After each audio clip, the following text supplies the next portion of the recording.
Hey there. Have you ever woken up in the morning, taken a few steps, and felt like your knees or hips were staging a quiet little protest? Maybe you've noticed that getting up from your favorite chair isn't as smooth as it used to be, or that a walk around the block leaves you stiffer than you'd like. If that sounds familiar, you're not alone. Joint pain can sneak up on us after 60, and it's something so many of us deal with as the years go by. But here's the good news. It doesn't have to hold you back from enjoying life. In fact, with a few small tweaks, you can reduce that ache and move more freely, whether it's chasing after grandkids, tending to your garden, or just savoring a stroll in the fresh air. Today, we're going to talk about 5 common mistakes that seniors make with joint pain. Things you might not even realize are making it worse, and how to turn them around. These are simple, practical fixes that can make a real difference and I'll walk you through them step by step, like we're sitting down for a chat over coffee. Because let's be honest, none of us want to feel like our bodies are slowing us down more than they need to. So let's dive in and see what we can do about it. One of the biggest traps we fall into is sitting too long. I get it. After a lifetime of running around, it feels good to kick back in that cozy recliner with a book or the TV remote. Maybe you're catching up on your favorite show, or just taking a breather after lunch. But here's the catch. When we sit for hours without moving, our joints start to stiffen up like old hinges on a gate. The muscles around them get tight, and the cartilage, that cushiony stuff in your joints, doesn't get the movement it needs to stay healthy. It's almost like your body forgets how to loosen up. Think about it. Have you ever stood up after a long sit and felt like you needed to oil your knees? That's what I'm talking about. Now, I'm not saying you need to bounce around all day. That's not realistic for most of us. But little bursts of movement can work wonders. Try this. Every hour or so, stand up, shake out your legs, and take a short walk, even if it's just to the kitchen for a glass of water. If you're watching TV, use the commercial breaks to stretch your arms or roll your shoulders. One friend of mine started pacing the room while chatting on the phone, and she swears her hips feel better for it. The trick is to keep it easy and natural, something you can slip into your day without feeling like it's a chore. Over time, those stiff joints will thank you, and you'll notice it's easier to get going when you need to. Another thing we tend to do is skip stretching altogether. I know, stretching might sound like something for yoga buffs or gym folks, not for us regular folks who just want to feel good. But hear me out. As we get older, our muscles and tendons lose some of their elasticity, kind of like a rubber band that's been stretched too many times. When we don't stretch them out, they pull tighter around our joints, making every move feel harder than it should. Maybe you've felt that tug in your lower back when you bend over, or that ache in your shoulders when you reach for something high. That's your body begging for a little TLC. You don't need to twist yourself into a pretzel to fix this. Simple stretches can do the trick, and you can even do them while sitting down if standing's tough. Try this one. Sit up straight, lace your fingers together, and push your palms toward the ceiling for a nice shoulder stretch. Hold it for about 20 seconds and let your body ease into it. Or, if your knees are giving you trouble, straighten one leg out in front of you while seated, then gently flex your foot back toward you. It's like giving your joints a little wake-up call. I started doing this every morning while my coffee brewed, and it's amazing how much looser I feel by lunchtime. The key is to start slow and keep it gentle, no forcing anything. Before you know it, you'll be moving with a little more spring in your step. Now that we've got a handle on sitting too long and skipping stretches, let's shift gears a bit and talk about something else we often overlook: ignoring inflammation. That's a big one, and it's sneaky. It can creep up on you without much warning, making your joints feel hot, swollen, or just plain grumpy. Inflammation's like a troublemaker in your body, and if we don't pay attention to it, it can turn a mild ache into something that really slows you down. So, let's figure out how to keep it in check and keep you moving comfortably. So we've been talking about how sitting too long can stiffen up those joints, and how skipping stretches might leave you feeling like the Tin Man from Oz. But now, let's chat about something that can really stir the pot when it comes to joint pain: ignoring inflammation.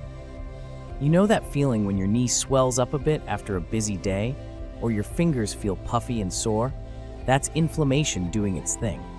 It's your body's way of saying, hey, something's not quite right here. And if we brush it off like it's no big deal, it can settle in and make moving around a lot tougher than it needs to be. Here's the thing. After 60, our bodies don't bounce back from inflammation as fast as they used to. Maybe it's from an old injury flaring up, or something in your diet that's quietly stirring the pot, like too much sugar or processed stuff. Whatever the cause, the fix isn't as complicated as you might think. One easy way to calm things down is with a warm compress. Next time your shoulder's acting up, grab a heating pad or even a warm, damp towel and rest it there for 15 minutes. It's like giving your joint a little hug.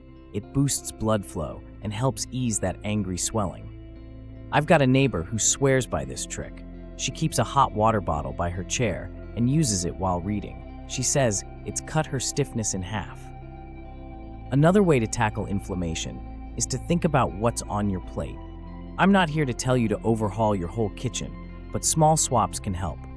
Try adding some anti-inflammatory goodies like berries or a handful of walnuts to your day. They're tasty, and they quietly work behind the scenes to cool things off in your body. My cousin started tossing a few cherries into her oatmeal each morning, and she noticed her hands didn't ache as much when she played cards with her grandkids. It's not about perfection, just little nudges to keep inflammation from running the show. Now, speaking of running the show, let's talk about something we've all been tempted to do: overusing pain meds. I get it. When your hip's throbbing or your back's nagging you, popping a pill feels like the quickest way to get some relief. And sometimes, it's exactly what you need to get through the day. But here's where it gets tricky. If we lean on those over-the-counter meds too often, like they're the answer to every twinge, we might be masking the problem instead of fixing it. Plus, over time, your stomach might start grumbling about it, or your body might not respond to them as well. It's like putting a Band-Aid on a leaky pipe. It holds for a bit, but it's not a real solution. Instead of reaching for the bottle every time, try mixing in some gentler options. A warm bath can do wonders for loosening up a sore back. Add a handful of Epsom salt if you've got it, and let the magnesium work its magic. Or, if your knees are cranky, rub on a bit of topical cream with menthol or capsaicin. My buddy Tom started doing this after he realized he was taking ibuprofen almost daily. He said it took a week or two to adjust, but now he only needs the pills once in a while, and he feels better overall. The idea is to give your body a break from the meds and let other tricks share the load. It's not about toughing it out, it's about being smart so you can keep moving without the constant ache. As we ease away from overdoing the pain meds, let's swing into something that ties all this together: neglecting low-impact exercise. That's a big one, and it's something we'll dive into next because it's one of the best ways to keep those joints happy and humming along. All right, we've been chatting about how ignoring inflammation can turn your joints into grumpy little rebels, and how overusing pain meds might feel good in the moment, but isn't always the long-term win we're after. Now let's wrap things up with something that can really change the game: neglecting low-impact exercise. I know what you might be thinking. Exercise? With achy joints? But stick with me here, because this isn't about running marathons or lifting heavy weights. It's about gentle, easy movement that keeps you limber and strong without pushing your body too hard. And trust me, it's one of the best gifts you can give yourself to move freely again. Think of your joints like the hinges on a door. If you don't use them, they get rusty and creaky. But if you bang them around too much, they wear out. Low-impact exercise is that sweet spot in the middle. Things like swimming, walking, or even a leisurely bike ride can keep everything moving smoothly without jarring your knees or hips. Take swimming, for instance. It's like a full-body massage while you exercise. The water supports you, so there's no harsh impact, but you're still working those muscles and loosening up those joints. My sister-in-law started doing water aerobics at her local pool twice a week, and she says it's like someone turned back the clock on her shoulders. She's even started dancing with her husband again, something she hadn't done in years. If the pool's not your thing, Don't worry, walking works just as well. You don't need to go fast or far. Even a 15-minute stroll around your neighborhood can wake up those joints and get the blood flowing. Pair it with a comfy pair of shoes and you're golden. I've got a friend who walks his dog every morning, and he swears it's not just the pup keeping him going. It's how much better his back feels afterward. The beauty of this is you can start small and build up as you feel stronger. Maybe it's just to the mailbox at first, then around the block. Before long, you'll notice you're not wincing as much when you climb the stairs or bend to tie your shoes. Here's the real magic. When you keep moving in these gentle ways, you're not just easing the pain, you're building up the muscles that support your joints.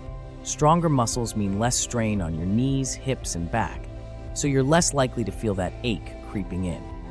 It's like giving your body a little team of helpers to carry the load. And the best part? You don't need fancy equipment or a gym membership. Just a bit of time and a willingness to give it a try. Maybe you'll find yourself enjoying it more than you expect. Like my uncle who took up Tai Chi in the park and now brags about how he can balance on one leg longer than his grandkids. So, as we tie all this together, think about how these little shifts can add up. Getting up and moving instead of sitting too long keeps those hinges from locking up. Stretching gently each day keeps everything loose and ready to go. Paying attention to inflammation with a warm compress or a handful of berries stops it from settling in. Easing off the pain meds and trying a warm bath gives your body a break. And adding some low-impact exercise like swimming or walking builds you up so you can keep doing the things you love. It's not about big, dramatic changes. It's about small, steady steps that bring you back to feeling good. You've got this. Even one little tweak can start making your days brighter and your steps lighter. I'd love to hear how it goes for you. Drop a comment below and let me know what you've tried or what works for you. If you found this helpful, give the video a thumbs up and hit that subscribe button so we can keep sharing more ways to feel your best. Here's to moving freely and living your best life, no matter how many candles are on the cake.